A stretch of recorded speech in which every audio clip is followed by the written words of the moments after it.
Please note the content of this podcast and this particular series is provided for informational purposes only and does not constitute as medical advice.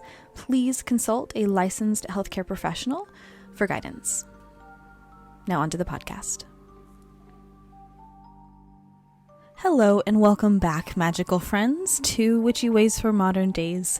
I'm your host, Brittany, from Winslow Naturals, and I am so grateful that you are back here for this especially tender, deeply transformative episode of our Shadow Work series. So, this is episode 5. It is not one I have necessarily been looking forward to, if I'm honest with you. It is a difficult one. It's a difficult but necessary one. Today we will be journeying into one of the most emotionally charged aspects of shadow work, the inner child work. So whether you're familiar with the term or you're hearing it for the first time now, I invite you to come into this episode specifically with a mind set on curiosity, a gentle heart, and openness. Openness, whether that is going to be from mind or heart, and making sure that you are in a safe place that is judgment-free from both others and from yourself. So in this episode, I would plan to explore what the inner child actually is, so discuss that a bit, how childhood wounds create unconscious shadows, the effects of unmet needs and emotional neglect, signs that your inner child might be asking or begging for your attention, and reparenting as a ritual. So practices that you can use to help build trust, build safety, and joy within yourself. So, if you've ever felt like you are one that overreacts to rejection, or you're constantly trying to seek approval, or you're secretly struggling with self-worth despite your accomplishments, like despite being an accomplished, successful adult, even if that is the case and you still feel small or unsettled, it might be a good indicator that your inner child is actually running the show and not your adult present self. So today, we are going to give that little one a voice. So before we begin, I do just want to make a suggestion. This may be the episode you might want to grab a box of tissues with. Definitely, I am not a crier. This is an episode that is compromised of a lot of information that, believe me, has made me bawl for hours on end at various times in my life when struggling with the shadow. So, fair warning, this could be the tissue box episode. All right, I warned you, now I feel better about it. Okay, what is the actual inner child? What is that? What does that mean? So I'm going to start with a definition of the inner child that feels more sacred rather than a clinical, technical term. So your inner child is the part of you that holds the essence of your earliest physical experiences, your earliest experiences in this life. So your inner child is the part of you that remembers how love was or wasn't given. It remembers how anger was treated in your household growing up. It remembers whether your emotions were ever validated or they were ignored or punished. It also remembers, most importantly, it remembers whether you felt safe or you felt protected, celebrated, or whether you felt judged, abandoned, and afraid. And then on that more spiritual side, your inner child is also where your innate magic lives. We are born with our gifts, so our inner children are the ones who first received them. So that magic lives in your inner child. That's your imagination. That is your joy. That's your creativity. That's your wonder. It's your sensitivity.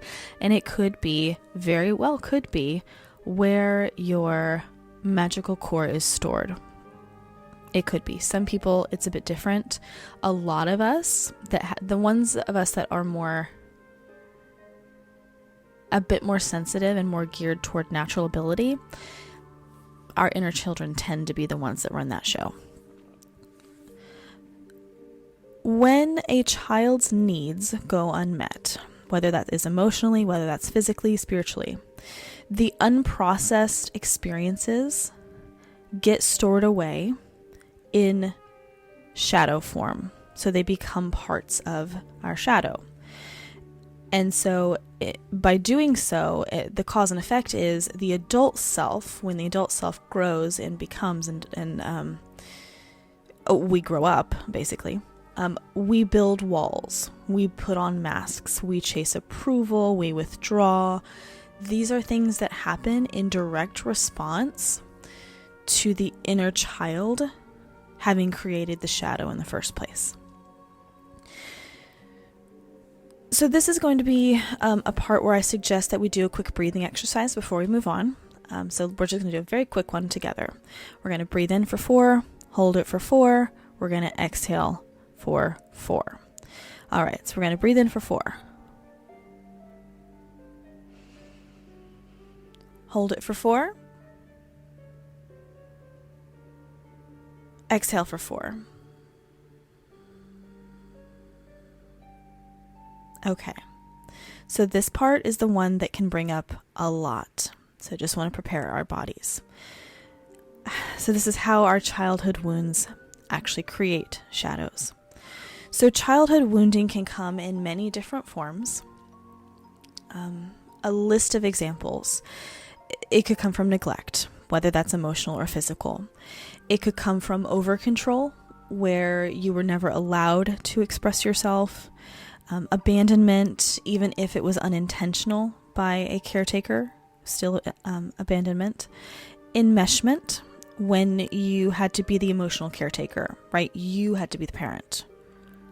Your caretaker or your mother, your father, they are the ones who required the emotional support, and so you were put in that position, like parentifying a bit.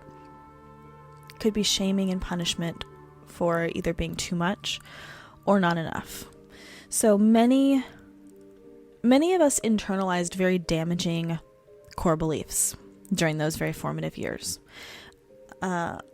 Some examples of some I've heard and personally experienced would be, I have to earn love, or my feelings are too much. No one will protect me. I'm not safe being myself. I am not allowed to be me. So these become scripts that our shadow runs off of, like movie scripts, like television scripts that our shadow runs off of. So these often play out. They repeat themselves over and over. They play out in our relationships, making us very clingy or avoidant, that anxious avoidant attachment style theory. It's very similar to that. This could play out with self-sabotage. This could be an overachieving thing. It could come out as perfectionism. People pleasing is a big one. And a lot of us are people pleasers. And a lot of the times this has to do with the inner child. And not a lot of people consider the fact that people pleasing is a very childlike approach to relational situations. We don't even think about it, really. So shadow work, when you're dealing with the inner child, is about bringing those beliefs that you have kind of encoded into your system. We're going to bring those into the light, and we are going to offer that child part, that young part of you, whatever care that it never felt it received. We are going to give it what it was never able to have, right? So signs that your inner child is crying out, because you might be sitting here going, okay, Brittany, this is well and good. I don't think this applies to me, and that's fine. This doesn't have to apply to everyone, but I don't think I'm wrong in saying that this might apply to about 90% of people. So how do you know if your inner child needs healing? Let's go through some more examples. Let's see if any of these ring bells. You have big reactions to small things, especially like geared towards rejection or criticism. Like your knee-jerk response is something that is like disproportional to what it should be or would be, right? You could be struggling to trust people even when they're safe, and logically you know they're safe, but your body's like, nope. You could be feeling very needy or ashamed of your emotional needs. It could be that you're having trouble relaxing or even having fun. You could be freezing. You could be panicking when conflict arises. You could be one of those people that is constantly seeking external validation. You need somebody else to tell you how awesome you are. You need somebody else to tell you how smart you are, how good, what a good job you've done. It could also be that you're fearing that you are too much or you're not enough in a relationship with people. And then the most heartbreaking sign, but I think it's the most important, the key sign that your inner child needs healing, is that you might feel like an adult, but deep down you really just still feel like a child pretending to be okay. And if that is you, I really want you to hear this and listen to me very carefully. You were never meant to survive this alone. And it is not too late to give yourself what you needed then.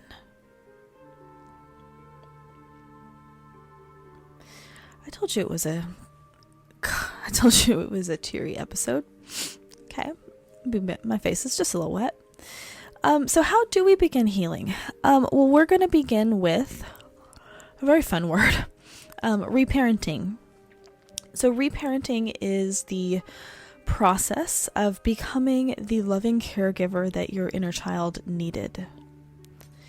It's not about blaming our parents endlessly, right? A lot of our parents were very flawed people. They were humans. They are humans. But a lot of them did not intend on creating the damage that they did. We all, no matter how well-intentioned, we all harm our children in one way or another. I don't care if you're the best parent in the world and you do everything by the book. You will make a mistake and you will somehow unintentionally damage your child.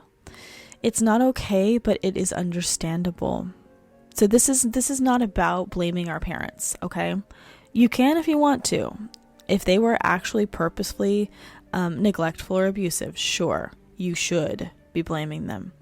But if they were not, this is not going to be about blaming them, okay? This is about giving our younger self safety, nurture, and the structure that our younger self longed for at the time. We are giving ourselves what we didn't receive, and it's not about anybody else but us. This is sacred, magical work. This is a shadow integration. This is spell work. And this is emotional alchemy, all tied into one thing. So in doing this, we're going to begin to validate our feelings instead of dismiss them. You're going to be showing up consistently for your needs. You're going to set very gentle boundaries with your inner critic. And you are going to be introducing play, joy, and softness into your daily life. So this is going to be like becoming your own divine mother, father, guide, protector, friend, family member, all rolled into one supporting role.